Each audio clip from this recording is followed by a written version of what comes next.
a bill taking away the right to decide. These are small incremental erosions every time decision-making power is taken away from parents and given to central government. And we want maximum devolved to the lowest possible level for decisions to be made for those children in homeschooling, in private schools, in that particular school, or in a stream within that school. Then the question of language being used to exclude people. We've got 1 in 20 schools in this country which are using Afrikaans language, and personally I don't want to speak the Afrikaans language, but I have another friend who has chosen, he's English, but he's chosen to send his children to Afrikaans schools because he likes the religious ethos of that school, and any parent has that choice if they want to go that. My ancestors were German speaking when they came to this country, they had to learn English, but that is for they could have carried on in German if they decided to be homeschooled, but this is the choice we want to give to parents. And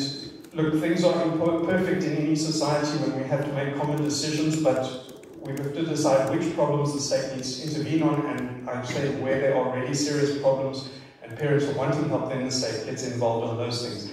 Then the question of which clauses, I'll be happy to read through each clause, but probably I'm going to be given a timeout, so I will make another submission. I've given it in my our detailed 6-page submission, all the clause numbers, but I will make a summary of the clause numbers to refer to all of these things, and I will send that to the committee secretary.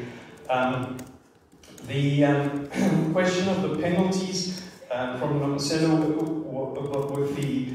with homeschooling, I accept that it was not the intention of the department to do this, but we do not want to have power which can be misused by a political leader in the future. And having followed the political process for 30 years, I have seen many times unintended consequences. I've warned about them and they've happened, so I don't put it past this happening. And so we'd like to separate the question of criminal obstruction from parental choice, and so no parent is ever at risk of going to jail on these things.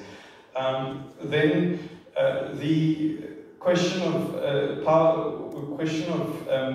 what should remain with parents, I think I've elaborated in a whole lot more detail, and I'd be happy to, if the chairperson would give me more time, but essentially we want to maximize the powers given to parents through those 3 tiers that I just gave of the school governing body making a policy of streams within a school, of conscientious objection if the parents not happy with something, and that also includes the right to opt out of things like sex education or religious things they're not happy with.